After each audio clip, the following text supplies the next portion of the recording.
Bonjour, ça fait un moment qu'on ne s'est pas vu. J'ai été taguée récemment par Cathy Créa Couture et par les bidouilles de Véro sur un tag couture. Merci mesdames. C'est adorable, je suis pas hyper friand de ce genre de jeu, mais allons-y aujourd'hui. Je dois donc répondre à 10 questions et trouver quelques personnes à taguer. Commençons. Donc, quel est mon âge et où est-ce que j'habite? Alors, je viens d'emménager à Lille, j'habitais à Paris juste avant, je viens d'arriver, ce qui explique l'état de ma nouvelle pièce bureau et couture, dans laquelle j'ai la chance de pouvoir passer une grande partie de mes journées, même si je continue de travailler en partie à Paris. Et je viens de fêter mes 38 ans en octobre. D'où vient le nom de ma chaîne YouTube? Alors, je me suis mis à faire du crochet il y a 3 ans maintenant pour signer les écharpes que je faisais. J'avais imprimé des étiquettes en ligne, enfin j'avais fait tirer des étiquettes en ligne et en amont sur le site, j'avais aucune idée du nom que j'allais mettre. Et j'essayais surtout de choisir la belle police d'écriture qu'il y aurait dessus. Et j'avais l'impression de choisir entre la peste et le choléra, ce que j'ai écrit. Ça m'a amusé. J'avais trouvé un peu une écriture de pirate à l'époque et je trouvais que ça faisait stylé. Et je me suis dit, allez, c'est parti, ce sera drôle. Je pensais pas encore à ce moment-là faire quoi que ce soit de ce nom. Puis finalement, je l'ai utilisé pour créer mon compte Instagram quand je me suis mis à la couture. Et j'ai utilisé le même nom pour ma chaîne YouTube. Quel est mon parcours scolaire? Alors, j'ai été au collège, enfin j'ai été jusqu'au collège en Basse-Normandie, dans l'Orne. Ensuite j'ai été faire mon lycée à Lorient en Bretagne. Puis je suis arrivée sur Paris où j'ai, après avoir travaillé un petit peu, fait des études pour faire un Bac+3 en tant que webmaster, donc autant sur la partie programmation que la partie design, ce qui explique un petit peu mon goût pour l'informatique aujourd'hui. Quel est mon voyage le plus marquant? J'ai eu la chance à une époque de ma vie de pas mal voyager et je pense que d'aller en Chine a été extrêmement marquant pour moi. J'avais été à Pékin, passé 5 jours, qui étaient 5 journées assez folles, qui m'ont donné une autre approche de la Chine, je pense, quelque chose de plus dur que ce que je pensais. J'ai été assez marqué par ce que j'ai vu, des gens que j'ai pu rencontrer, de la pollution que je me suis pris dans la tête, qui m'a rendu bien malade pendant au moins 3 jours. Ça a été... non, c'était un très très beau voyage, ça m'a vraiment marqué. J'avais fait plein de belles photos aussi de ce voyage-là, mais malheureusement mon objectif s'était taché dans l'avion et je l'ai vu que juste à la fin du séjour, et donc il y a une belle tache sur quasiment toutes mes photos. Qui serait l'acteur ou l'actrice idéale pour jouer mon rôle dans le film sur ma vie? Alors déjà, vous avez vraiment pas envie de voir un film sur ma vie, mais sinon, très bonne question. En fait, je connais pas d'acteur aujourd'hui qui... Enfin, j'ai pas trop d'idées en tête, mais bon, ce serait Bourvil, ce serait drôle. Quel a été mon meilleur moment dans la dernière année?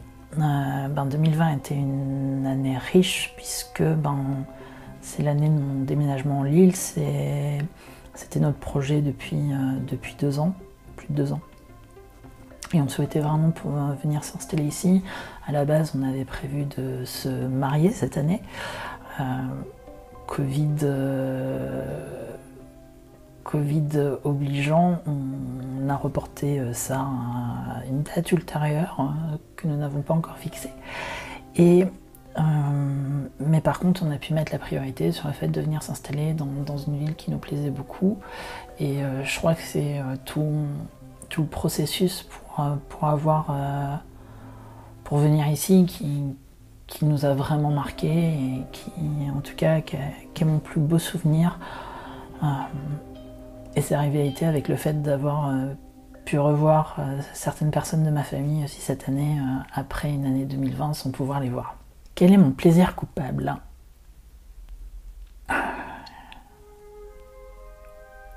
J'en ai trop. Non, je vais en avoir beaucoup.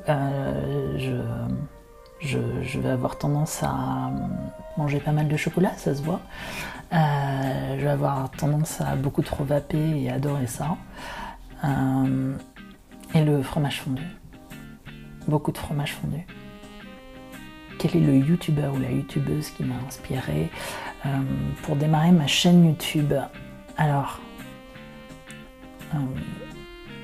j'ai commencé à regarder un petit peu des vidéos de couture quand je m'y suis mis, et j'ai découvert l'univers des podcasts et des gens qui racontaient leur vie autour de la couture à ce moment-là.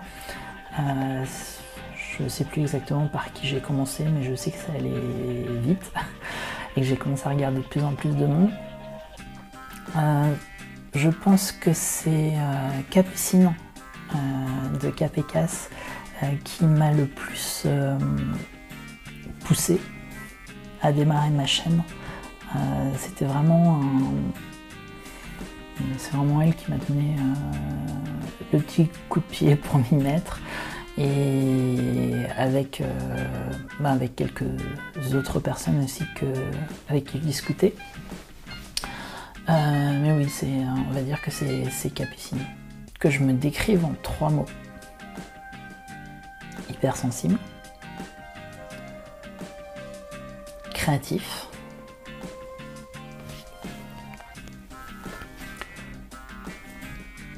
très organisé.